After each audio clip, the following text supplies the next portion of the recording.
لا تقنطوا من رحمت اللہ، حق تعالیٰ فرماتے ہیں اللہ کی رحمت سے مایوس نہ ہو.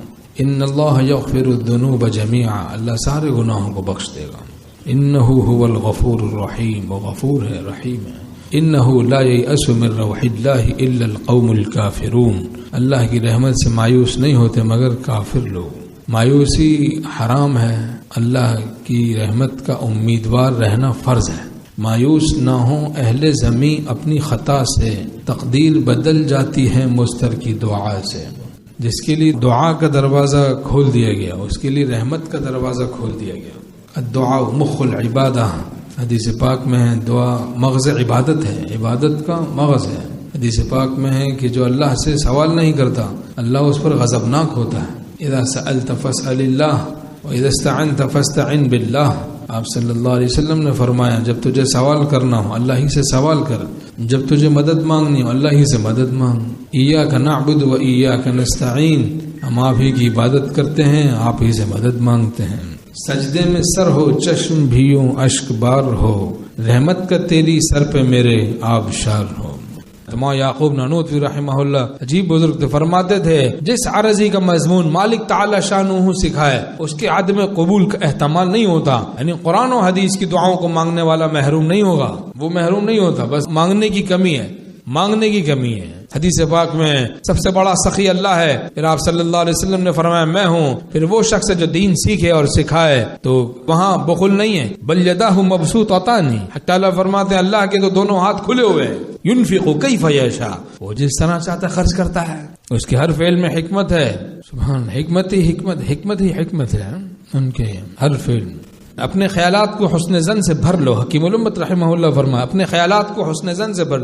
اللہ کے ساتھ حسن زن رکھنا ایک مستقل عبادت ہے. طاعات میں، تقوی میں، فرما برداری میں حسن زن کا اثر ہے. جو مطیع ہوتا ہے، فرما بردار ہوتا ہے، ان کو حق تعالیٰ سے ایسے بندے کو حسن زن ہو جاتا ہے. ضربیں کسی کے نام کی دل پہ یوں ہی لگائے جا، گر نہ ملے جواب کچھ در یوں ہی کھٹکھٹائے جا. کھولیں وہ یا نہ کھولیں در اس پہ ہو کیوں تیری نظر، تو بس اپنا کام کر یعنی صدا لگائے جا.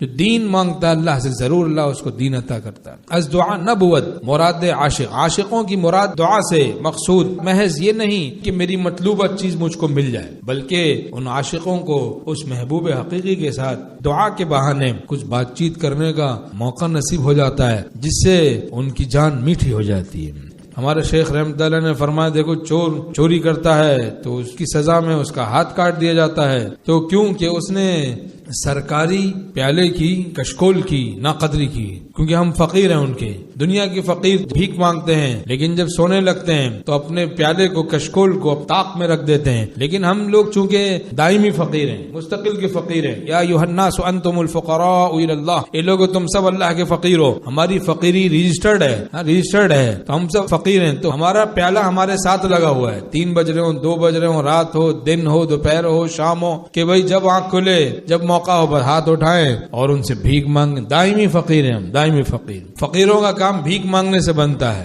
حضرت حکیم الامت تھانوی رحمۃ اللہ علیہ فرماتے ہیں کہ ذلت نام عرض احتیاج کا، مخلوق سے اپنی حاجت عرض کرنا یہ ذلت ہے. کوئی لنگوٹا باندھ کے گھومے خواہ لیکن عرض احتیاج نہ کرے تو یہ ذلت نہیں، یعنی ایسی ذلت نہیں، عرض احتیاج والی ذلت نہیں. تو فرمایا کہ یہ اللہ سے عرض احتیاج کریں، ہم اپنی سب حاجتیں اللہ سے عرض کریں، سب حاجت چھوٹی بڑی. کوئی حاجت ہو رکھتا ہوں تیری چوکھٹ پہ سر اپنا، ہمارا مرکز امید رحمت آپ کا در ہے. کسی کے در پہ تو یا رب یہ پیشانی نہیں جاتی، کسی کے در پہ تو یا رب یہ پیشانی نہیں جاتی.